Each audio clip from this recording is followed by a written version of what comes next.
ಅದರಲ್ಲಿ 25% ಕೆಲಸ ಆಗಿದೆ. ಮತ್ತು ಕೆಲವರಿಗೆ ಮಾಡಿದ್ರೆ ಈಗ ಯಾರೋ ಒಂದು ಇದು ಮಾಡೋದು. ಮತ್ತು ಇವತ್ತು ಬಂದಿತ್ತು ಮತ್ತು ಮಕ್ಕಳು ನಿಮ್ಮ ಲ್ಯಾಬ್ನ ಆಗಿ ಅಂತ ತುಂಬ ಬಾರ್ದು ಅದು ನನ್ನ ಸೇವೆ ದೇವರು ಬಿಡಿಸ್ತಾ ಬಂತು. ಇಲ್ಲಿ ತನಕ ಸಮಸ್ಯೆ ಬಂದ್ಬಿಟ್ಟು ನಮ್ಮ ಯಾವುದೇ ಸಂಘಟನೆಗಾಗಿ ಪಕ್ಷಕ್ಕಾಗಲಿ ಸೇರಿ ಕೆಲಸ ಮಾಡಿಲ್ಲ. ಪಕ್ಷದ ಕರೆದ ಹೋಗ್ತೀನಿ, ಪಕ್ಷದ ಹೆಸರಲ್ಲಿ ಎಲ್ಲಿ ಕೆಲಸ ಮಾಡಿಲ್ಲ. ನಮ್ಮ ಸ್ವಂತ ಇದು ಮಾಡ್ತೀನಿ.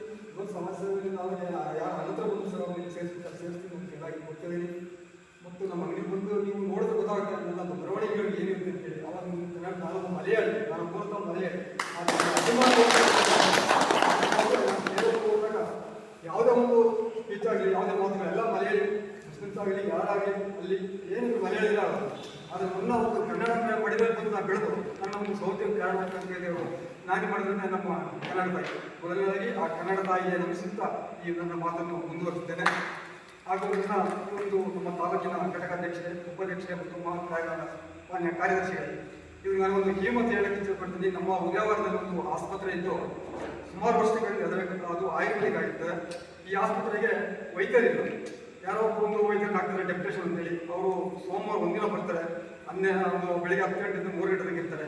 ಅದು ನಮಗೆ ಯಾವುದೇ ಅಕಸ್ಮಾತ್ ಏನಾದ್ರು ಒಂದು ಮರದಿಂದ ಬಿದ್ದ ಎಲ್ಲ ನಮ್ಮಲ್ಲಿ ಜಾಸ್ತಿ ಅಂದರೆ ಕೂಲಿಕಾರ ಬಿದ್ದರೆ ಗೊತ್ತಿರ್ಬೋದು ಹಳ್ಳಿ ಸಮಸ್ಯೆ. ಮತ್ತು ಬಸ್ಸಿನ ಓಡಾಟ ಕಮ್ಮಿ, ಟೈಮಿಂಗ್ ಕರೆಕ್ಟ್ ಬಸ್ಸು, ಮತ್ತು ಎಲ್ಲರೂ ಟೂ ವೀಲರ್ ಇರುತ್ತೆ. ಒಬ್ಬ ಬಿದ್ದಂಥ ಟೂ ವೀಲರ್ ಕರ್ಕೊಂಡು ಹೋಗೋಕ್ಕಾಗಲ್ಲ. ನಾನು ಮೊನ್ನೆ ನಮ್ಮೂರಲ್ಲಿ ನಮ್ಮ ಪಕ್ಕದಲ್ಲಿ ಒಬ್ಬರಿಗೆ ಒಂದು ಇನ್ಸಿಡೆಂಟ್ ಇತ್ತು. ಅವಾಗ ನಾನು ಫೋನ್ ಮಾಡಿದಾಗ ಒಂದು ಆಂಬುಲೆನ್ಸು ಅವ್ರು ಬೆಂಗಳೂರಿಗೆ ಕರೆ ಮಾಡಿದ್ರು. ಅಲ್ಲಿಂದ ಹಾಸನಕ್ಕೆ ಮಾಡಿ ಅಲ್ಲಿಂದ ಅರಳಿಗೆ ಮಾಡಿ ಬರ್ತೀನಿ 1 ಗಂಟೆ ಆಯಿತು. ಅದಕ್ಕೆ ನಾನು ನಿಮಗೆ ದಯವಿಟ್ಟು ನಮಗೆ ಏನು ಬೇಕಾದ್ರೆ ನಮಗೆ ಆಂಬುಲೆನ್ಸ್ ನಮ್ಮ ಉದ್ಯಾವರದಲ್ಲಿ ಇಲ್ಲ, ಯಾವುದು ಕಾಮಿಡಿ ಆಂಬುಲೆನ್ಸ್ ಹಾಕ್ಬೇಕು. ಒಟ್ಟಿನಲ್ಲಿ ತುರ್ತಾಗಿ ಒಂದು ಆಂಬುಲೆನ್ಸು ಮತ್ತು ಒಂದು ವೈದ್ಯರು ಪರ್ಮನೆಂಟ್ ಒಂದು ವೈದ್ಯರನ್ನು ಹಾಕಬೇಕು. ನಾನು ನನ್ನ ವೈದ್ಯಕೀಯ ವ್ಯಾಖ್ಯೆ ನಮ್ಮ ಗ್ರಾಮಕ್ಕೆ ಮತ್ತು ಸುತ್ತಮುತ್ತ ಗ್ರಾಮಸ್ಥರಿಗೆ ಮತ್ತು ಕೂಲಿಕಾರಕ್ಕೆ ಇರೋದ್ರಿಂದ ಅವ್ರಿಗೊಂದು ಉಪಯೋಗ ಆಗಬೇಕು. ಇದು ಈ ಒಂದು ಮಾತನ್ನು ಘಟಕದ ಅಧ್ಯಕ್ಷರು ಕಿವಿ ಮಾತನ್ನು ಚೆನ್ನಾಗಿ ನೆನಪಿಟ್ಕೊಂಡು ನನಗೊಂದು ಈ ಕೆಲಸ ಮಾಡಬೇಕು.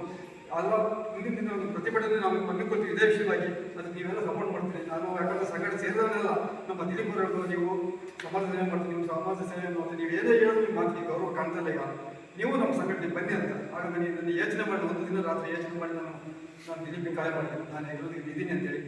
ನೀವೆಲ್ಲ ನನ್ನ ಜೊತೆ ಇದೀನಿ ಅಂತ ಒಪ್ಕೊಂಡು ಇವತ್ತು ಬಂದಿದ್ದೀನಿ. ನನಗೆ ಸಪೋರ್ಟ್ ಮಾಡುವಂತೆ ಕೇಳ್ಕೊಂಡು ಈ ಒಂದು ವೇದಿಕೆಯಲ್ಲಿ ನನ್ನ ಕರೆದು ಈ ಒಂದು ಶಾಲಾಕ್ಕೆ ನಿಮ್ಮ ಕರ ಇದಕ್ಕೆ ಸೇರಿಸಲಿಕ್ಕೆ ನಿಮ್ಮೆಲ್ಲರಿಗೂ ಒಂದು ಸ್ಥಿರವಾಗಿ ಗಮನಿಸುತ್ತಾ ಈ 2 ಮಾತನ್ನು